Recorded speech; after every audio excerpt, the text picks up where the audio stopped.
All right, everyone. So let's talk about España. Let's talk about Catalonia, because I saw the news today. Tens of thousands of Spaniards gathered together to protest against the Spanish government.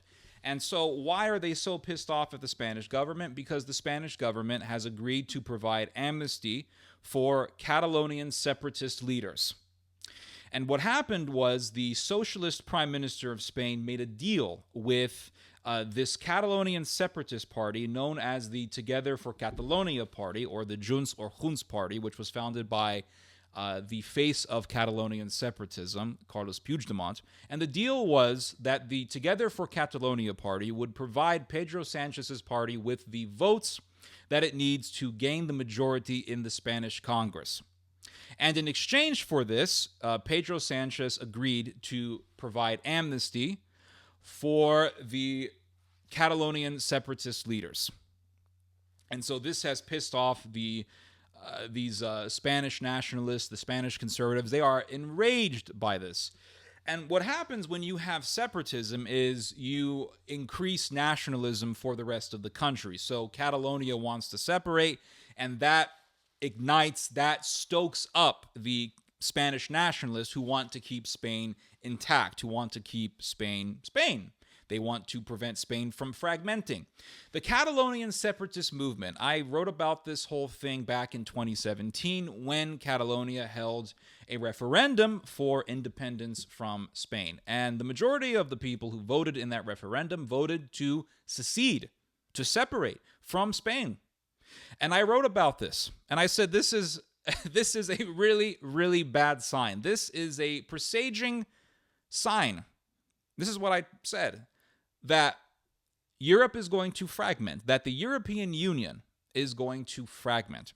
And if Catalonia, and this is what I warned years ago, back in 2017, if Catalonia separates from Spain, it will eventually lead to a civil war in Spain. It will lead to a war in Spain. And this war will be a conflagration that will spread throughout Europe, and you will have conflict in Europe. Or it'll be some sort of a catalyst towards a greater conflict in Europe. And this is what happened in World War II. You had a Spanish Civil War. A Spanish Civil War. And Catalonia was at the center of that Spanish Civil War. During the Spanish Civil War, the Catalonians broke away from Spain and they formed their own state. And this state was ran by a guy by the name of Luis Companys. And this guy was a monster. And his far-left Catalonian separatist movement was a leviathan. It was evil. It was destructive. And they murdered so many people. I want to say they murdered tens of thousands of people. And they murdered people because they were Catholic. They murdered nuns. They murdered priests. They murdered some poor soul because he was the gardener for a monastery and because he was taking lessons on Latin. Oh, you're trying to learn Latin? You must be one of them evil right-wing Catholic fascists. And they killed him. They murdered him. They murdered so many people. These people were filled with racism against Spaniards, and they were filled with bloodlust. And this is why I can never support the Catalonian separatist movement, and never will. Now, you had the Spanish Falange on the other side. These were right-wing Spaniards, and these guys weren't that great either. Now, Catalonian leftist anarchists, evil, murderous, and destructive. But then you have the far-right side in Spain, and they also have their own insidious nature, although I would probably say people in the Spanish right, generally speaking, are probably better than the people who are far left in this case. But I've seen a little bit of both sides. And there is a very interesting phenomena that is taking place here. I believe, and this is from my own research and from things that I've seen over the years, I believe that there are two major entities that are working to fragment Europe. I think you have forces within the European Union that want to fragment Europe. They want to just really destroy the European Union as we know it today. And there is also Russia. And I think Russia also wants to fragment Europe. And that's why, for example, when you see a lot of these like Eurosceptical people, you'll see some sympathy for Russia. And I think the reason for this is because there is Russian hands behind the scheme to break Europe apart or to break the EU apart. Just to give you guys an example as to what I mean, years ago, back in 2019, I wrote an article called "The European Union is Financing the Breakdown and Splitting of Europe." And there is a think tank known as the Mauritius Copieteres Center. And this think tank was funded by the EU. And this think tank was backing Catalonian separatism and making arguments in favor for Catalonian separatism. Not just Catalonian separatism, but separatism in other parts of Europe as well. And this organization was funded by the EU. Another example that I point to is Carles Puigdemont. Carles Puigdemont is the face, or at least one of the major faces, of Catalonian separatism. And after Catalonia held its illegal referendum in 2017, Carles Puigdemont fled Spain. And we all know why, because the guy's a damn criminal. He tried to cause a revolution in Catalonia, which would have led, if it succeeded, it would have led to a civil war, no doubt. But because the referendum was illegal, it was not considered binding in any serious way internationally. So that's the reason why it wasn't that successful. If it was recognized by the United States and major nations, and that would have been a different story. So Carles Puigdemont fled the country. He went somewhere in, I think, somewhere in Norway, somewhere in Scandinavia. He did a speech there. And then he was coming back. And then eventually he got arrested in Germany. And the German government told the Spaniards, because you think, oh, he got arrested by the Germans, right? The Germans don't want to see revolution. Well, the Germans told the Spaniards, you better not charge Carles Puigdemont with sedition. You can charge him with the misuse of funds, right? Which would, if he was found guilty of that, would lead to a much lighter sentence. But the Germans said you cannot charge him with sedition. And if Carles Puigdemont gets put on trial for sedition and found guilty, which he would be found guilty, he would be put in prison for a substantial amount of time, I think 10 years or something like that. So the Germans said, you told the Spaniards, you can't charge him with sedition. You can't put him on trial. Effectively protecting Carles Puigdemont. And Carles Puigdemont ended up going to Brussels and getting refuge there.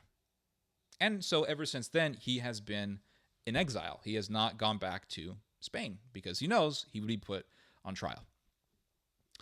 So Carles Puigdemont did this deal with Pedro Sanchez.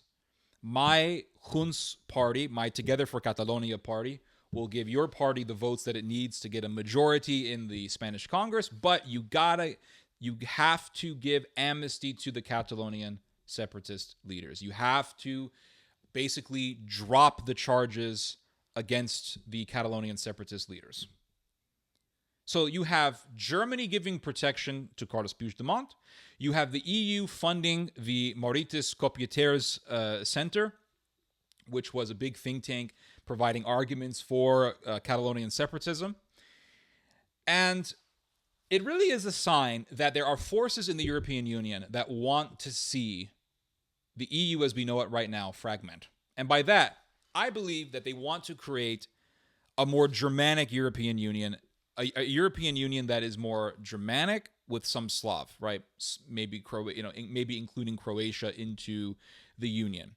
And it would be basically a pan-European Union controlled by the Germans.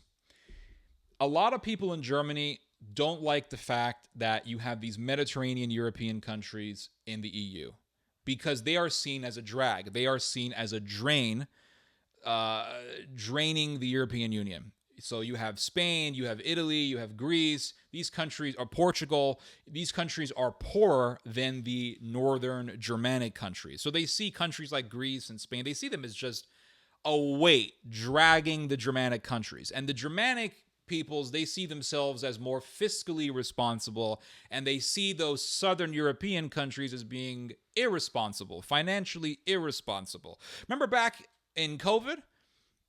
Remember back during COVID, the Italians were saying to the EU, "Give us money, we need money."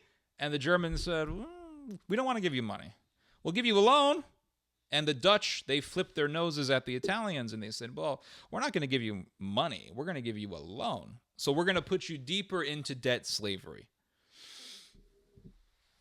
And I remember a number of years ago, I think this was back in like 2012 or something like that, back in the 20-teens, the Germans told the Greeks, "We don't want you in the EU. We don't want you here. You can leave."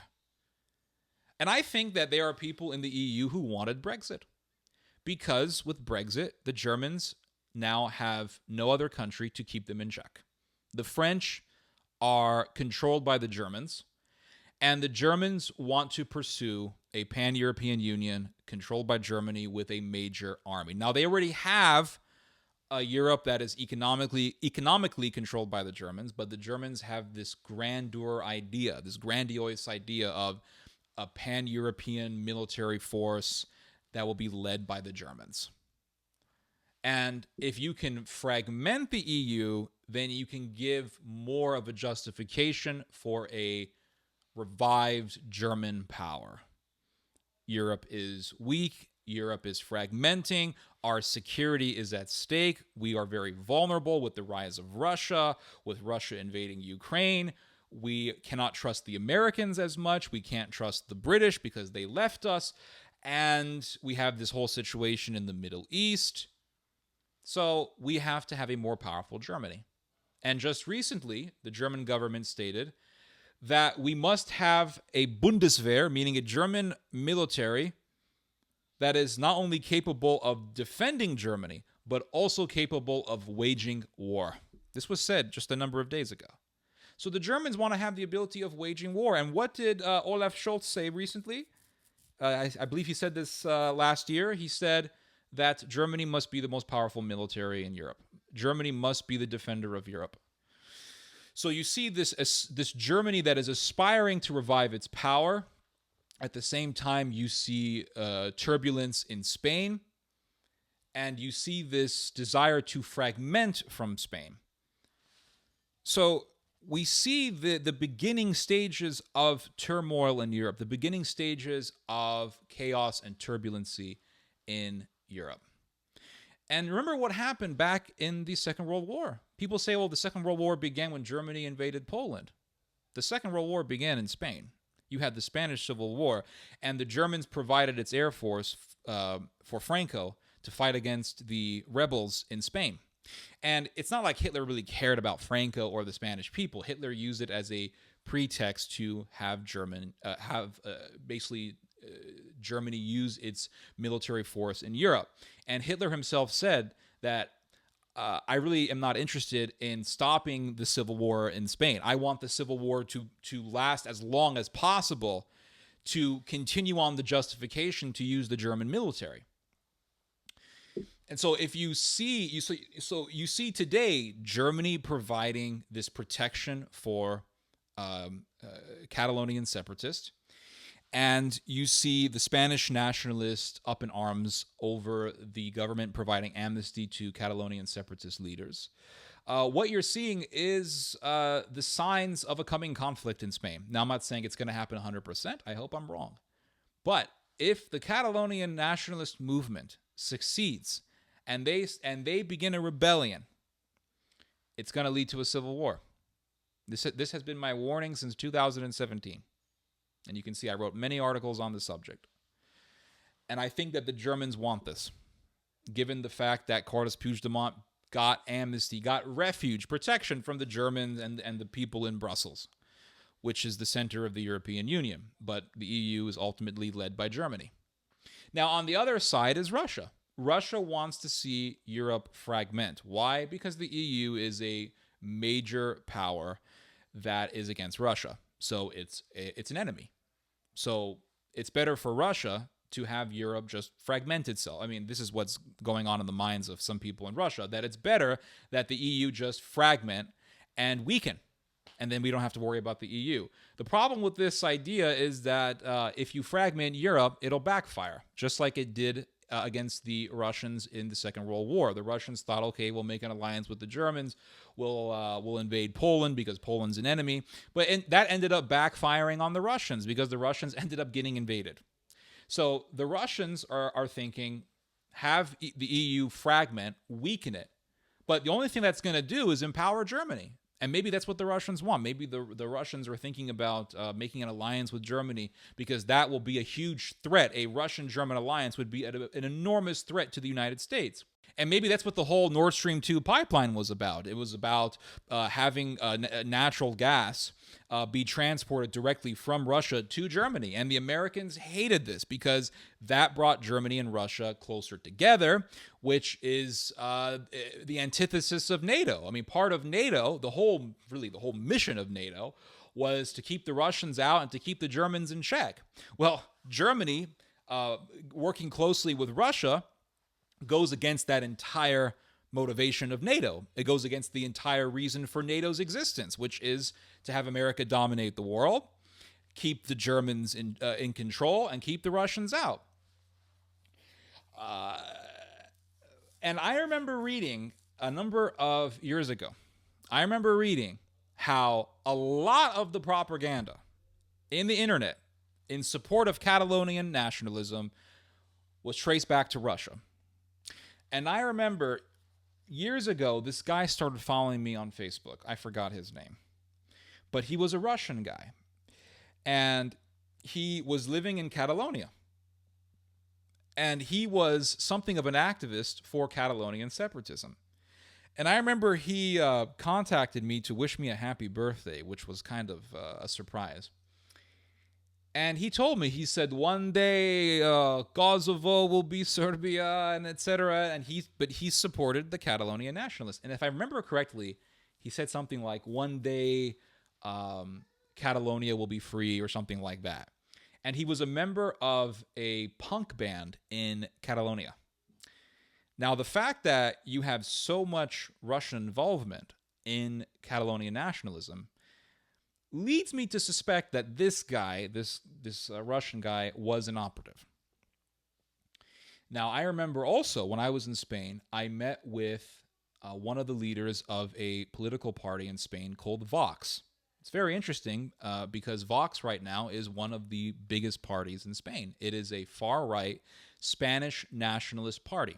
And I remember I went to this conference in Madrid, and I did a speech in Madrid, and I talked about, the importance of Christian culture, the importance of maintaining a Christian identity in a society, et cetera, et cetera. And I talked for about maybe like an hour, and then I sat down. We were supposed to have dinner. They brought in a Spanish catering service. They served this paella. It was very good. This guy sat at the same table that I was sitting at, and he wanted to talk to me. And I remember he was this tall Spanish guy. And he said, hello, my name is Victor Gonzalez. And I said, okay, I never met this guy before, and I didn't know who he was. But Victor Gonzalez was very educated. He knew a lot about Catholicism, and he also knew a lot about politics. And he told me, he said, I am a leader for a Spanish party called Vox. Now, I have met people in the past who were running for office, and they never made it anywhere, right? I've met people in the United States who said, oh, I'm running for this, I'm running for that, and they never made it anywhere. They couldn't even get an inch of success in politics. And so when this guy told me that he was the leader of a political party and that he had all these dreams of taking power in Spain and fighting against the left and fighting against the policy of allowing in Islamic refugees into Spain and all this stuff, I really didn't take him seriously, in all honesty. I thought that this guy was just a dreamer, that he was just a guy who was aspiring to have great political success. So I asked him, I said, how many seats does your party have? And he said, none. Right now, none. We don't have any seats in the government. He says, but you wait. You will see. We will be very, very successful. We will have a victory here in Spain. And I said, at that moment, I was thinking to myself, man, this guy is so assured of himself. He's so confident. And I said, what makes you so sure of that? And he said, here in Spain, we have many, many people like me. Many people who agree with what I agree with. You will see the Vox Party will become a major party here in Spain. And I said, well, how many people in Spain are like you? And I remember he looked at me like this. His eyes were up like that. His face was down like that. And he said, millions. Millions, he said. There are millions of people here in Spain who agree with me. You will see, he said. And I didn't take him seriously. I was like, whatever, who cares? But he told me something else that was very interesting. Looking back, he told me that he was a part of a secretive Catholic paramilitary organization. He didn't give me the name of this organization, but he said that it was a ultra-traditionalist Catholic paramilitary organization. And he said that we work in conjunction with the Spanish Special Forces. So it wasn't an illegal paramilitary group. It was working closely with the Spanish Special Forces. This is what he was telling me. And he said that as a part of his training, he was jumping off of airplanes and landing with a parachute. He was doing parachuting training for his paramilitary organization. And I was very intrigued by this. And I said, well, can I do an interview with you about this paramilitary group?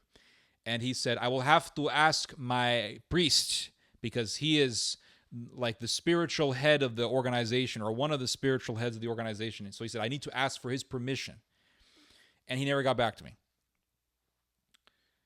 That was back in 2015. Now, the Vox Party is one of the biggest parties in Spain. And he told me, he said, we are preparing for war here in Spain. He said, if we do not fight the Muslims in the Middle East, we will have to fight them here, and there will be blood on the streets. Wow. Well, looking back, that was back in 2015. 2 years later, I read a book. It was called NATO's Secret Armies. And it was written by a Swiss analyst. And it was about how back in the Cold War, NATO conducted an operation called Operation Gladio. Kind of like Operation Paperclip, when the Americans were working with all these Nazi scientists, war criminals, in order to gain their knowledge the knowledge that they learned when they were doing experiments on human beings in the concentration camps. It's a pretty insidious and evil thing that the United States did. During that same time, America was conducting Operation Gladio. Operation Gladio, it basically was started at the beginning of the Cold War, and it went on until the early 90s, when the Soviet Union fell. Operation Gladio was about recruiting, arming, backing, and training far-right and neo-Nazi paramilitary organizations in Europe. Gladio was being done in Spain. It was being done in Norway. It was being done in Germany. It was being done in Belgium. It was being done in Italy. And probably the most famous example of Operation Gladio was the Bologna massacre, in which you had a bombing which killed 85 people. And the whole plan was to do a terrorist attack that would then be blamed on the left, or on the communists, on the Reds, in order to stoke up nationalism against the Soviet Union. That was the whole motive. It was later realized, and this was because of information being leaked out, that the terrorist attack was actually done by Italian far-rightists. And they did the terrorist attack in conjunction with NATO's Gladio operation. It was a part of Operation Gladio, and the whole point was to stoke up nationalism against the Soviets. Now, I see a similar thing with the refugee crisis of 2015. We have yet to receive documents leaking out saying that the refugee crisis is a part of a conspiracy. We haven't gotten that, at least not yet. But my hunch is that the refugee crisis was a strategy of tension. It was a strategy of tension. It was an SOT. And by that, I mean it was a scheme that was done to cause friction in European society, to stoke up nationalism in European society. It was the refugee crisis that acted as a catalyst for Brexit.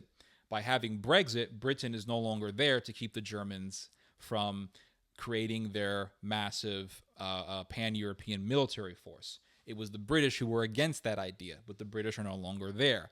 What led to that? It was the refugee crisis. Well, going back to Victor Gonzalez, he was a part of this, or he probably still is. He is a part of this. He was a part of this Catholic far-right paramilitary organization that is very secretive, and that reminds me of the Templars or the Masonic movement. And that reminds me of Gladio. The fact that he told me that he was training with the Spanish Special Forces.